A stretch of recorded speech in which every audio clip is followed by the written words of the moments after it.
Welcome, guys, to episode 2 of the Vitality Talk podcast. You got myself, Ryan. I'm a fitness coach. I am also a personal trainer. And we have Jose over here. We're here to talk about weight loss. Yeah. And how to most effectively go about it and to avoid the downsides of things when it comes to weight loss. Priority is starting with routine. You have to set yourself on a good routine where you plan things out. You have to give yourself a good window of time, probably anywhere from, I'd say anywhere from like 3 to 6 months, maybe even a year, depending on where you're at currently. No way. Yeah, you're going to say like 2 or 3 months. No. If you want a good, effective weight loss that you're going to maintain a good shape of your body and not lose muscle, you want to make sure that you're doing it slowly. Slowly is better. Unless you're okay with getting some saggy skin and letting some things hang. Yeah, there you go. Not some good things. Mm-hmm. But I mean, if your only goal is to lose weight and you don't care about the side effects of those kind of things, then go ahead. You can do it within 2 months, I'd say, and get like a good result. You say typically 3 to 6 months? Yeah, I'd say 3 to 6. 3 is pushing it. That's like if you have a vacation coming up and you're willing to start cutting some things out quickly, changing your diet, reducing your carbohydrates, or putting yourself in a calorie deficit for sure, and doing it quickly.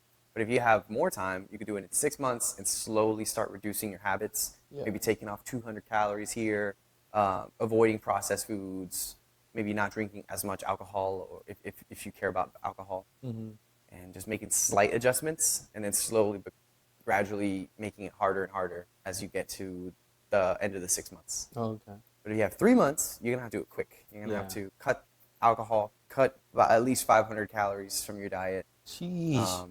Depending on where you're at. Yeah. You got to be in a deficit for sure. That's the only way you can make weight loss happen. I know some people lose weight like in 2 or 3 months, but if you really want to, I would say based on what you said, if you really want to like kind of keep it off and maybe make it a lifestyle, 3 to 6 months is much better to even be able to keep the results after you actually lost the weight.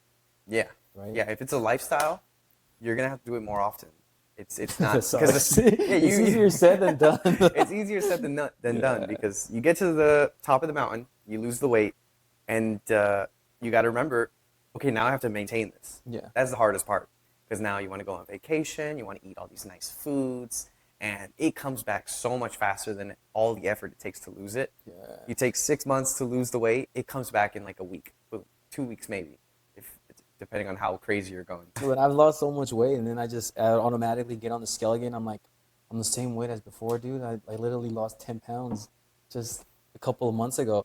It can really be depressing. Oh yeah, it is very depressing. Yeah. But I kind of figured like I had some steps that I did that obviously I started eating bad again. And I was like, that's why I got on the scale because I was like, most likely I gained weight again. And it's true, but I kind of knew it was coming. Yeah, and it's just putting yourself back in the discipline.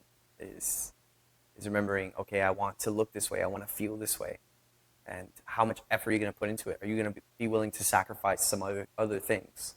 Because at the end of the day, you do have to make some sacrifices. You might not be able to go to the restaurant you want to go to every single time, or eat dessert every day, limiting it to once a day or something like that. Yeah, that's how you make it a long-term, effective lifestyle.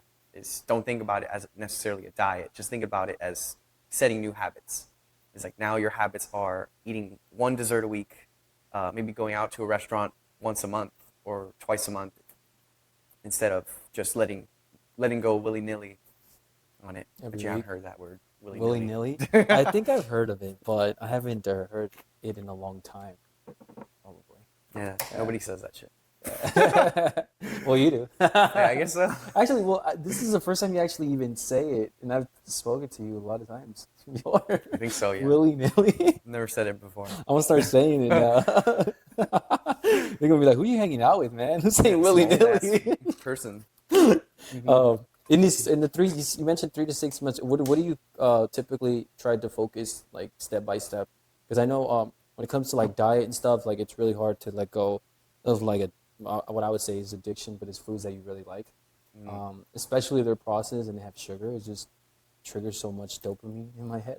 Oh, yeah. And it's just so good, but it's so high in calories. So what would you start off first with someone in those 3 to 6 months would be like the main? Because I know like I've tried to do the same diets like 3 to 6 months, try to lose weight for summer or whatever, and I tend to go like all out. Like I just get rid of all the stuff, all the bad stuff in one day, and the next day I'm already running like 5 miles a day and stuff like that. It tends to work at some point, but then at some point, um, the consistency stops, and then it's just like I go back to the same thing. So, how would you like advise people to start? Like, what is the first thing they would have to do in those 3 to 6 months or 6 months to be able to lose the weight and kind of like create those habits? Oh yeah. Well, first step is definitely not going to the extreme. Like you want, yeah. Like as soon as you put Jeez. those new standards on your life, Mm-hmm. it is so hard to maintain it because you're going from 0 to 100, Yeah. expecting yourself to hit 100 every single day. So best thing you can do is just change one habit. Start in the beginning of the week or the first week, saying, okay, I know you like to drink every day. Um, Now we're gonna reduce it to 3 times a week or 2 times a week if you can do that. Mhm. So we reduce Okay. drinking because that has a lot of sugar and that's going to help immensely. Or getting rid of sodas or things like that. Those are big. Like Mm-hmm. Coke. Oh I know yeah. some people that just don't even drink water. They just Yeah. drink Coke. And they wonder why they don't feel good and sometimes dehydrate. Yeah, you got to drink water. It's necessary. I know So some people true. don't like the flavor of water, but it's natural. It's what we're made. We're Yeah. made. Every animal has water inside them. We're like 70% water. Our brain is 98% water. It's so true. It's so funny how you mentioned water and I got thirsty. Yeah. I'm So gonna get some water. conditioning your mind. I gotta drink some water. Hmm. But Okay. it's super important. That's the first step. Don't Is take it cut to the out extremes. alcohol, cut out sugary drinks Okay, because cut they're out. quick and easy. And then eventually, once they get to that point, they'll start to lose the weight, and then they'll hit a new plateau. And then we'll just start changing the diet. Like, okay, now we're going to reduce about 200 calories of your diet, depending on how effective. No, that's not the word I'm looking for. Depending on how well the person responds to a dietary plan, they'll probably either change up their diet. Some people are like, "Oh, give me a brand new diet. I want to do whatever you give me. I'll do it," and that's Oh, cool. And that's I'll give cool. them, Yeah. yeah. So I'll give them. I'll slowly ease them into it. But some people are like, "No, I like eating what I have. How can I just make it better?" Mm, So it depends on the client. But most of the time, I'll tell them what to eat and say, "Okay, this is your food. This is your diet. You're gonna eat 4 meals a day." I personally think eating more meals throughout the day is better. Smaller portion sizes, more meals, because then your body is more satiated throughout the day, and you're not just trying to eat like little mouse food throughout the mm-hmm. day and wondering like, oh shit, why am I so hungry? I need more food. It's like, no, what if you eat 4 to 5 meals a day and you just space it out a few hours in between? Then you're never fully hungry. You never get fully hungry. What do those meals consist of in terms of like macros? Oof. Like, what are So you putting in them so they can kind of make you feel full for a while? Because I know this, when I eat carbs, I just want more. yeah, Like I want to keep eating more, and it's just like I already ate like 1,000 calories worth of rice, or I didn't even realize it. yeah. Well, general rule of thumb is eat a gram of protein per pound of body weight. Okay. So depending on you, uh, so let's say you weigh like 160 pounds, No, I weigh 180. I 180. was Okay. 175, but I think I'm at 180 right now. All right, there you go. Yeah. So 180 pounds of protein, 180 grams of protein for you. That is hard to eat though. What? 180 No. grams is hard. Mm, I think I was eating like 3 steaks a day to be able to do that much and some eggs. okay. Because they're about like Three 40 steaks a gram. day. Yeah. Jeez. 40 grams each of protein, each one I ate. And then like 5 eggs or 6 eggs. That's a lot. There's these things at Costco, not at Costco, at Trader Joe's, Hmm. that are these little chicken packs. They're called Just Chicken. Ah, yeah, I That think you thing, mentioned it before. yeah, one of those has 110 grams of protein. No way. Yep. It's only like not eight bucks, I think, $9 Where did you say you can find this? at Trader Joe's. Trader It's Joe's. pre-cooked. I get those all the time because I'm Wow. always on the run. You know what? We're gonna bring one next time just so we can Yes, and we'll show show it it to the to, we'll show it yeah, to the so we can people. show it because that's a hack. Sponsor. That's a big hack right there, man. It's That's a insane. super hack. You Oh, eat what? You don't have to eat 2 of those a day. Some people they weigh less. They weigh like 100 pounds, 110 pounds. So all they need is one of those a day. wow. Mm. You said 110 grams of protein? Yep. It's got 5 servings of chicken in it. So if you eat all 5 servings in one, it's 110 grams. But I split it into two, so I'll do like 55 grams of protein Per body weight? per Oh, no. meal. So I'll Oh, do like 2 of those a day. Put half the chicken in the beginning of the day, and then another half maybe at night. mm, And I'll make some other things in there. I'll eat some oatmeal, put some protein powder. That one's easy. Oof! You just get a cup of oats, get a scoop of protein powder, pop that in there, put some water, stir it up. That's like 30 grams of protein right there. Super easy. You just throw it in the microwave for 2 minutes, and you can just eat it. yeah, you have the hacks, man. I think you're gonna have to Oh give yeah. us a little hacks, little by little. But that's the thing that bothers me so much is on social media, people are out here making the most beautiful, decadent Dishes, yeah. dishes, and you're like, who has time for this? Yeah. Who's out here making these dishes with the sauce and all this fun stuff? Like, no. That's Mhm. another thing. If you want to make weight loss and staying in a super low body fat percentage, Mhm. you have to stop looking at food as enjoyment, which is messed up. But if you want to make it a lifestyle, you have to see food as fuel, which is That's a good quote right there. It's for really bodybuilders, nice. that's easy. Bodybuilders accept that as the reality. But I know it's a huge thing for bodybuilding is when they talk to other people and they tell them what they eat, and they're like, "Oh, I just eat bland chicken, bland rice, no salt, no nothing on it." And people are Mhm. like, "What? How could you do such a thing? I could never." Like, yes, you could. Everybody could. Yeah, yeah, It's not like you're dying. You're gonna survive. It's fuel. that's true. It's just not fun. But if you can have fun in other ways, just change the fun. Change food to, or change fun to not being related to food. Yeah, Change fun to habits or things that you do yeah. Or hobbies or or something. Yeah. hobbies. A lot of people are lacking hobbies nowadays. They That's don't do true. anything. They're just, what do you do for fun? Oh, I'm just at home watching Netflix. Have you watched the show? I'm like, Yeah. Oh no, my I God, I got a new show on actually don't Netflix. watch any shows. I have no idea what that's called. What? You don't know what that's called? You haven't heard of that? It's like, what? Do you live under a rock? Exactly, man. Sometimes I'm like, oh, okay, I'm supposed to know what that means or what that show is. It's like it's so famous. Everyone's watching it nowadays. Yeah, Um, that's the hard thing is, I mean, you can watch TV. It's fair, but I know you don't watch TV. I don't watch TV either. no. If I Um, do, though, I'm not gonna lie. I'm not gonna sit here and say I don't. Yesterday, for some odd reason, I wanted to watch some. That's why I went to sleep at 1. So I was in my living room, and I was like, you know what? I still gotta get some steps in. Let me just run in place and put on a show. So I put American Horror Stories or something like that oh, on perfect. Amazon because I kind of like more like scary, mysterious. It's not true, but some of it might be true. I don't know, but it's sometimes the acting's really bad. But I was like, might as well just put it. I put it on, and I was just walking in place. I think I did like 2 or 3 miles while I was watching that. It's really nice. I always do that. I have to be doing something productive in order for me to be sitting down and wasting my time on either on the computer or on the television. So Mhm. I used to have a treadmill I put under my desk, but since I lost my room, You lost your room? yeah, I basically gave up my room. I don't have the space for that no more, so I had to get rid of the treadmill. But I remember when I did have that, I even used to play video games while I was getting my miles in, which Mm. was really cool because I was streaming it on Twitch and I was recording it, and I even have a video of it. I never posted it, but I was able to lose a lot of weight that way because I was able to do something that was on the computer, either editing, playing video games, or watching a show while I was like getting my steps in under the treadmill. Damn, that's really smart. It's really it's no, but it's really dangerous because you're so fixated on the screen, and sometimes it throws you off balance. And I was like sometimes going on sideways or going to the left or right, especially for like very um, involved games where it like requires you to do a lot of like movement with the character. Like if it was Call of Duty to go left and right and shooting, it's not that bad. But when it was like more when it took more brain power, I tend to like fall off the treadmill. Oh my But I was going slow. I was like walking. I was like walking at a 3 speed, God. like 2.5. But it helped a lot to lose weight. That's pretty smart.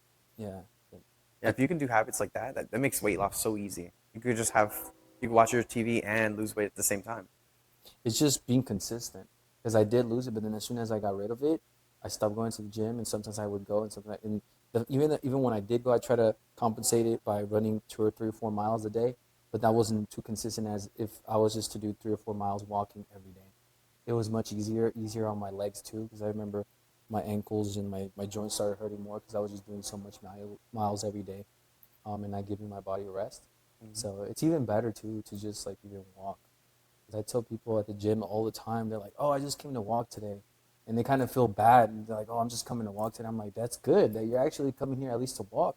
That makes a huge difference. Like you don't know how big of a difference it makes until you do it every day." That's the hardest thing. I was watching a video about how you could be so good at something if you just have consistency. Because you don't even have to be good at what you're doing. Just the fact that you have consistency means that you're learning over time and you're getting better over time.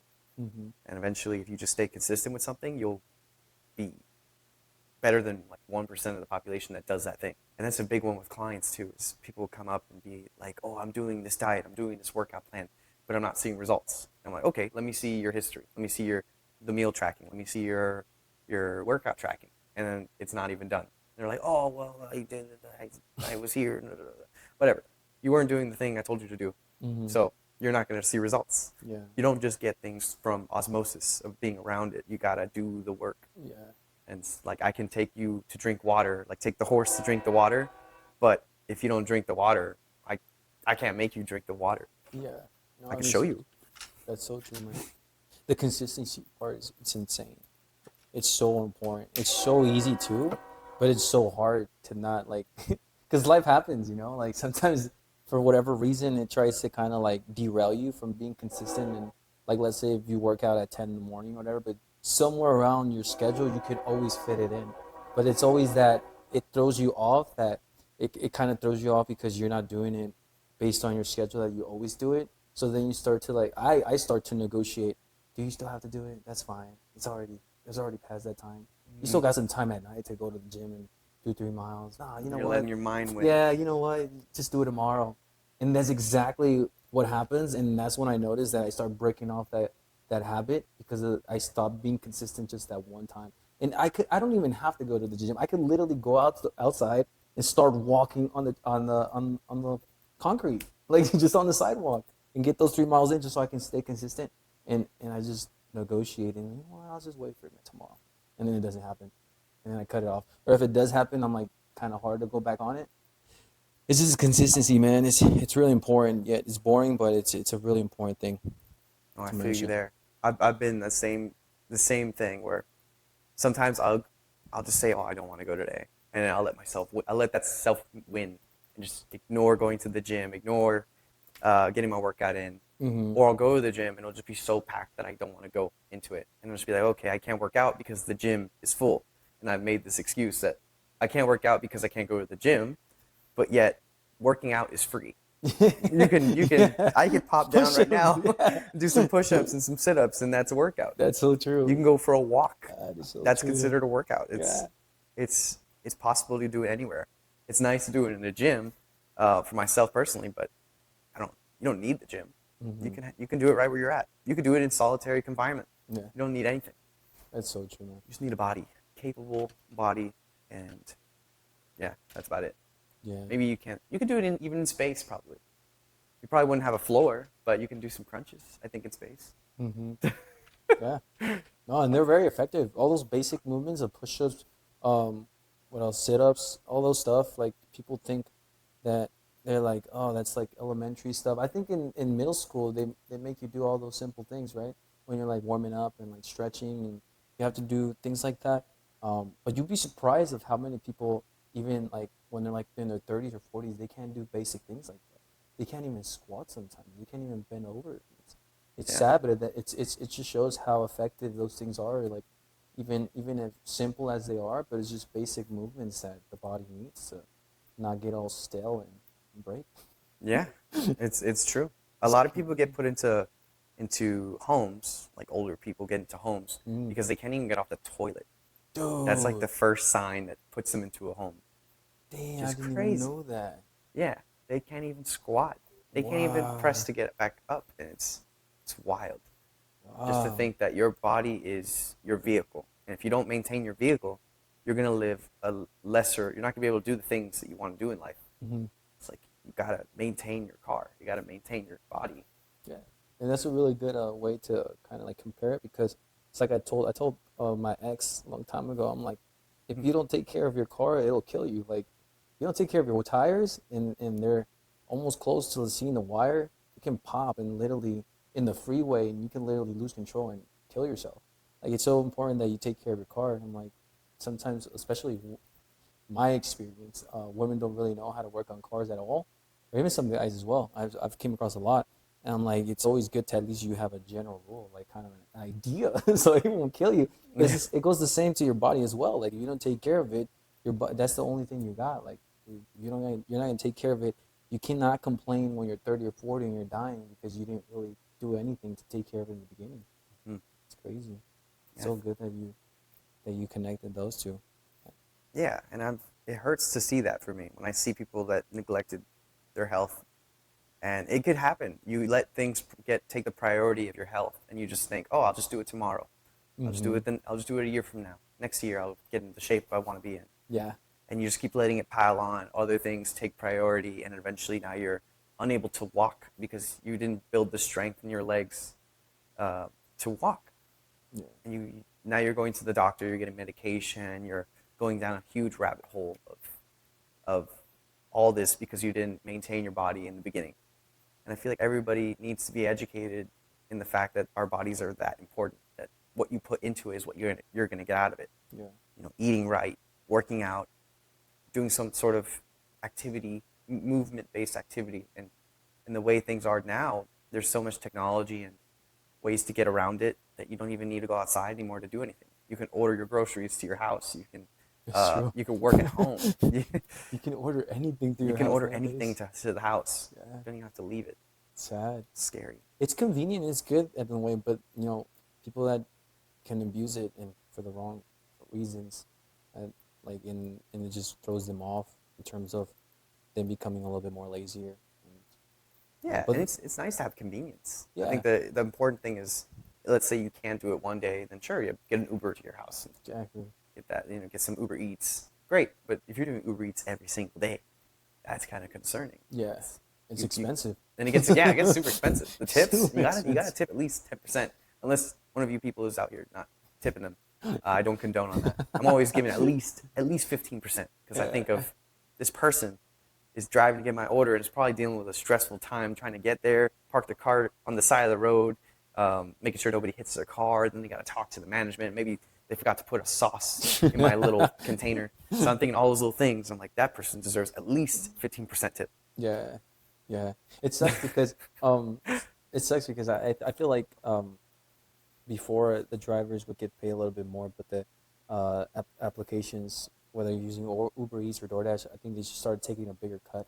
So now they're kind of really relying on the people that are ordering it to tip and give them the pay and have their order get picked up. It's a lot of things has changed when it comes to that.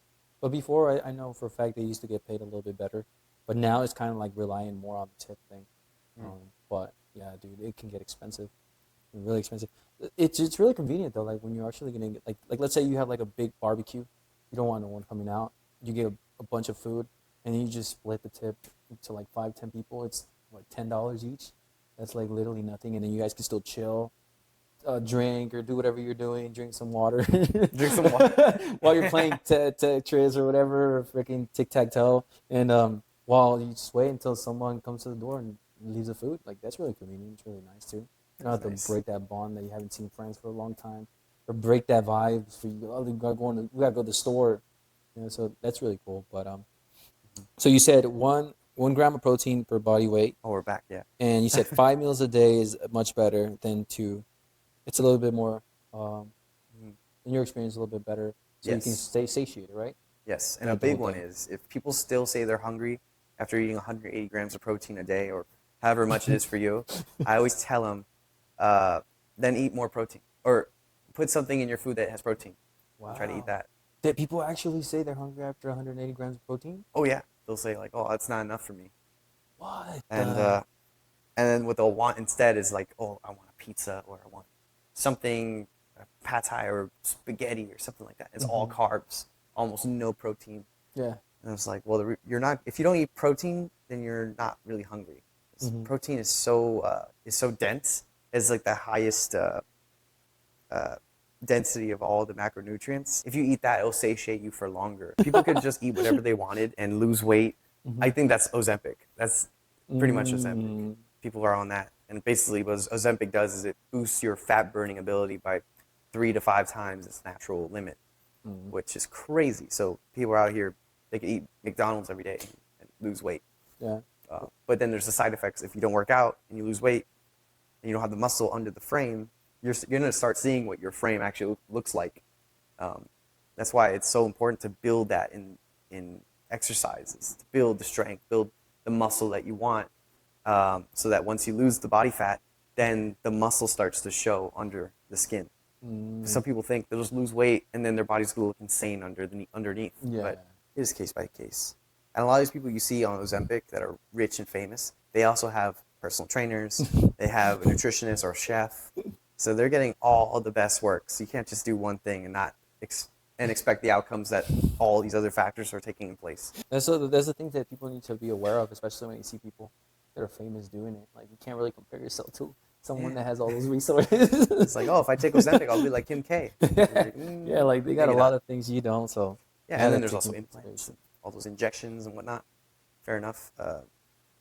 They got the money for it, and they have the doctors to make sure it works out well. But yeah, not the average person has that. Yeah. So you mentioned supplements. What supplements do you usually recommend? And do you recommend any supplements when you're doing a 3 to 6 months of a weight loss? It's not. It's called supplement for a reason. Supplemental just means to add to your diet. It's just additional. But reason I promote supplements and I take supplements is because it's hard to get all those nutrients from your diet alone, especially if you're busy. If you're a busy person that works, a normal job and has to cook for yourself, it's really hard to get all the nutrients you need. So I highly recommend protein powders to get protein quickly on the go, or having quick recipes with protein powder. So it's like a good alternative instead of having to cook something up. I take pre-workouts. Okay. That's not necessarily important, but I find for myself, I love the feeling it gives me before my workout. It also has like beta-alanine, which promotes your workout and builds more muscle and whatnot. Creatine, I think, is super important. That's the most researched supplement there is that has been proven to give results of increasing muscle mass. And promoting recovery. It's also very good for endurance athletes or people who have to use long-term energy. Creatine has been shown to do that. Those are big ones. And then I'll take some extra stuff. I take this stuff called HMB. HMB? Yep. It helps reduce catabolism in the body. So catabolism is the opposite of metabolism, which is like when you're, not metabolism. It is anabolism. Yes. When you're building muscle, it's like anabolic. So people always think anabolic steroids, but no, anabolic just means building muscle or to increase muscle. And then there's catabolism, which is to reduce muscle. And both of them happen in your body naturally. So your body builds muscle when it eats protein and has amino acids to build the muscle after your workouts. And then your body also tries to do catabolism to convert the muscle into nutrients because your body thinks, okay, that's too much muscle. I don't need all that to survive. So your body will actually take it away from yourself, which is sad. Wow. So I take these pills, the supplements called HMB that helps reduce catabolism. So your body, instead of catabolizing your muscle, it's reducing that from happening. It still happens, but it helps to fight that. Wow, that's interesting because when you first mentioned it, I thought like for someone that was a runner and also did weights and stuff, eventually you're running and if you carry too much weight, your body's gonna be like, hey, we got to get rid of some muscle because it's very heavy. So we need to focus most on endurance. So I thought catabolism would kick in and be like, hey, let's get rid of some muscle so we can be more lighter and run longer for longer distances. But I didn't know it just naturally happens even if you don't run. Yeah, well, especially in that case, your body understands. It doesn't understand things like your brain does. Like, oh, I love running and whatever. Your body just sees, okay, I'm running. I need to survive. It doesn't know what it's running from. It just knows, okay, I run and I run every day. So that means I have to build my body in such a way that will enhance the running to happen.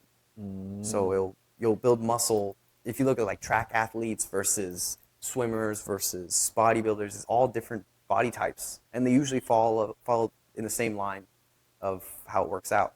Like swimmers will have really broad shoulders and be really lean. Runners will be like super tiny up here, but like bigger legs, or cyclists, bigger legs, smaller bodies. That's so true. It's just because your body is trying to understand, okay, how do I build myself to be the most efficient possible in this activity that I do every day or do super often. So, yeah. And it'll take away where it doesn't need the muscle and put it where it needs to be. And it'll also be like, okay, that's too much muscle. It's going to take away from my performance to run or to escape. And like thinking about survival aspects of things. Like if you're running away from a jaguar in the forest, it's like, okay, how do I build my body so I don't get killed by a jaguar? You said, yeah. So you said it's called HNB? HMB. Oh, Yes. okay. You can search up. It's like hydromethyl-butylane something. Okay. I never remember actually on heard top of of my that. head. So it's like a blocker. Because I've heard of carb blockers and stuff like that, but Yeah, it basically stops that from happening. And then some Wow. people even mix creatine and HMB, which is awesome. It's just more expensive to do it. HMB is a pretty expensive compound to get. I think it costs like $40, $50 for like a month serving. Yeah. Damn. But I mean, you But yeah, are competing, so So I like would definitely do that in your case for sure. yeah, for my sport, like Yeah. bodybuilding is all about maintaining as much muscle as possible in a calorie deficit, losing weight, but yet maintaining muscle, which is really hard because if you're doing it naturally, your body wants to take away everything, and it wants to prioritize taking away muscle before it takes away fat, because your body's thinking about the long-term survival aspect of that. It's thinking about, okay, if I go on a long journey, how am I going to fuel myself? So it thinks about your fat storages first, like carbohydrates and fats. But it's like, okay, if I want to think longevity-wise, let me take a little bit of muscle and take a little bit of fat instead of just taking all the fat, Yeah. which pisses me off. I wish the body could stop doing that. Yeah. That's why they invented anabolic steroids and shit, is to do that. But I mean, it makes sense. Like throughout the whole like years, our body has just this is the only way it's been able to survive. It's just survival for it. Like you said, it doesn't know what we're doing to it. It's just trying to Yeah, adapt. it just and wants to it's like, survive. Every yeah. animal on the planet wants to reproduce and survive. I think we're the only animals that kind of don't do that sort of thing. But we still focus on the instinctual stuff. There's still stress, survivability, and there's like a sense of community. Why do you think? Why is there plateaus? Oh, plateaus. It's kind of like when you stop getting progress. Is it because your body is trying to, especially when it comes to weight loss? I know a lot of people have gotten to the point where they've lost pounds and they've lost a little bit, but then it just stops and they're doing the same thing that made them lose that much weight. Like kind of you mentioned previously when you were talking about the supplements that your body's always going to be like, whoa, we're losing too much fat here. And why are we, like it's trying to survive, so it wants to save that just in case. How do you overcome those? And I think it also brings up another really great point of how important it is to have a trainer that's knowledgeable about this, because even a trainer themselves sometimes can be like, wait, why is my body doing this? Like, what the like, yeah, and it's them that are studying and they've already done their NASA and they already have all these physiology and biology certifications and graduated, are still like kind of trying to figure out the body. Imagine someone that's just coming into the gym, doesn't know anything, thinking that they can just watch a YouTube video on David Goggins, they're going to lose as much weight as him, and they're going to force their body and beat it down until it forces like them to shred off the fat. Why does that happen? That plateaus. Yeah, like you said, people will do the same thing to get that result they got before. Yeah. But once you do the same thing for so long, your body is so smart and it'll just recognize it. It'll be like, okay, we did this, and now I understand how to maintain this. But if you want to keep breaking plateaus, you need to keep tricking your body. So once your body understands what's going on, is able to protect itself, is what it's trying to do, is protect itself from taking away too much nutrients from your body for longevity-wise. Then you need to switch it up, like switch up your diet a little bit, cut a little bit more calories of your diet, maybe change your workout plan, do a different type of workout. Like let's say if you're doing push-pull legs, switch it up to a 2 muscle body group day, or change it up for plyometric workout, something like with a lot of jumping and moving and stuff. So you do a brand new workout plan, change up your diet to cut the calories, and you will see results change. And of course, track it, right? Oh, yeah. That's what a trainer does, essentially track all of that. They give you different options. And I remember when you said chalk the body, right?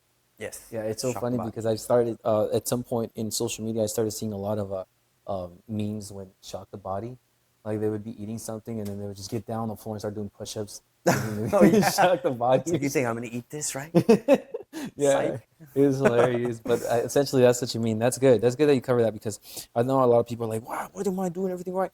The other thing too is that's kind of serious when you're losing weight is that a lot of people tend to lose weight and even though the numbers are not going down, you do feel leaner. And Mm. it's still like I'm still 180, but I feel like my stomach is shrinking somehow, or I'm losing some of the fat, and that's why at some point I just stopped tracking my weight because as long as I was doing everything correctly, because I did later find out that your weight fluctuates a lot, especially if you track it every day. So Mm. I just started taking the average. But the one thing I did, I think it's called body recomposition, right? When that happens. But I basically started feeling this. I still had the same weight, but my waist and my stomach just looked different. And I knew something was going on because I was being consistent. And I was just like, I'm gonna just stop weighing myself and just keep going, just keep doing what I'm doing. And essentially it worked. But what happens when that happens? Because I know a lot of people get depressed when they're like, damn, dude, I'm not losing no weight. Oh yeah. Yeah. If you're looking for the number on the scale, it's not gonna make you happy. Biggest thing that's happening to your body is losing fat and gaining muscle. And Mm, muscle is so much denser than fat. Fat is like spreads out much more. So, like 1 pound of fat will be this big, versus a pound of muscle will be like this big. So, Jesus. because muscle's tight, fat is just dispersed. Mm, So if you lose, you're going to be losing fat and you're building more muscle because now you're probably doing a more comprehensive workout plan, as well as changing your diet. See, your body's in a weird state where it's losing a pound of muscle and then gaining a pound of, or sorry, losing a pound of fat, gaining a pound of muscle, and just keeps doing that. So like a pound of fat, pound of muscle, and just like going the opposites, but it's really just staying exactly the same in weight wise. That's why I always tell my clients to get a smart scale, where it can tell you mm, things like body fat percentage versus weight. Those are the most important things I find on the scale is body fat and weight, and then you can determine it determines your fat-free index, which just means how much of your body is not fat, like more muscle and bone. mhm. Um, yeah, and you'll see that change. Like if you get one of those smart scales, you'll see your body fat going down, and maybe your weight will stay exactly the same. And I find that super amazing because now you have more muscle on your body. So when you lose the fat, which will happen, there's going to be more. You're going to look more muscular. Yeah. And I think everybody wants to look a little more Oh muscular, yeah, they at want least to. toned. Yeah, of course. Yeah. I think every guy's dream is to be able to take their clothes off and really love it Hell and yeah. look like To hot, be you out in their know? birthday suit. Yeah. Yeah. That's so cool. No, the smart scale is it's very important. I think that one's really neat. The one you're talking about, I think it even calculates other things like bone density, Oh yeah. water, body Muscle mass fat as well. index, fat free, BMI, Hmm. the water in your body. Sometimes your heart rate. What else? That's cool. Some other stuff. Yeah, it's so cool because I know for a fact it's not 100% accurate, but it's a good guess. Than Yeah. guessing, like you actually have some number, like okay, I'm actually doing something right, even though it's not 100% or whatever, or like just like losing weight. Like even though I was losing weight, I didn't see the weight going down, but I was getting rid of some fat, and I didn't know that was happening. But if I had the scale, maybe I would have been able to be like, okay, now my body fat was supposedly 26, but now it's 24 or 23. That makes sense, but I haven't lost any weight. That's crazy. It would have been mind blowing. It would have Yeah, motivated that's me the best more. metric to track. I wish all scales had that. It's Hmm. just the body fat. But it's hard to do. You have to do the electromagnetic impedance Yeah, system on your body. that's Um, so true. yeah. So very important. Get a smart Smart scale. scale. Smart scale. All right, And they're cheap. supplements, They're weight only loss. I got one for on Amazon for like $17, What? and it works really well. I paid 50 or 60 for mine. I did buy a newer one, Dang. and I'm pissed at the results of it. Oh my gosh. Yeah, definitely, man. Yeah. If y'all do have any questions, if they reach out to you or me on Instagram, we can probably add those questions to the next podcast. But I think we covered like the most important when it comes to like losing weight, especially Yeah. if you're trying to lose it because you're trying to go to a wedding or something or some special occasion. There's usually plateaus, supplements. Do I have to get them? And also some really good 5 meals a day with the Trader Joe's 110 grams of protein, which is absolutely insane. It It's crazy, is a man. hack. Hey, it's insane. But yeah, but if you guys need any more tips or any more advice, please reach out to us. We got our Instagrams. We'll put it in the description. So feel free to reach out to us. Yeah. And thanks for coming. Yeah. What's your name on Instagram, just in case? Oh yeah, I'm RyandaGrandaFit on Instagram. Affinity. I totally forgot mine because I changed it like twice. AfinityJay is. Yeah, I think so. Yeah, there you go. But yeah, We'll have it in the description. yeah, for sure. And yeah, definitely message us if you want to see, if you want us to cover any questions or topics that y'all want to ask Ryan or myself about embroidery. Or myself. Yeah, whichever topic. Maybe we'll do a podcast for sure covering what we do aside from just what we mentioned. Yeah. But that's mostly weight loss right now. And we're trying to keep up with what's going on right now. It's summer. People want to get sexy for the beach, and want to make sure we supply that information. All right, sweet. You said one last thing. You did say you take pre-workout. What are you drinking right now? Is that pre-workout? Fucked up. Well, this is not pre-workout right now. I'm having I had electrolytes. Electrolytes. Which I think is great. I didn't say that earlier. Electrolytes, dude. That's so important. Yes. Oh, because so many people are dehydrated. Yes. So many people don't drink. You gotta drink a gallon a day at least for most people. And most people don't even do that. People drink like 1 water bottle a day. Yeah. I'm like, how are you surviving? Yeah. That's why electrolytes, great. Lets your body absorb more water because of the salts and sugar and this one doesn't have sugar, but it has salts. I'm blanking out. Well, anyway, it's got some great stuff in it that helps your body hydrate. Yeah. Keep the hydration for longer instead of pissing it all out. So there you go. Okay. Electrolytes. We'll cover that next in next podcast. Covering electrolytes next podcast. That's it for this podcast, and we'll see you guys for podcast number 3. Yeah, thanks for listening.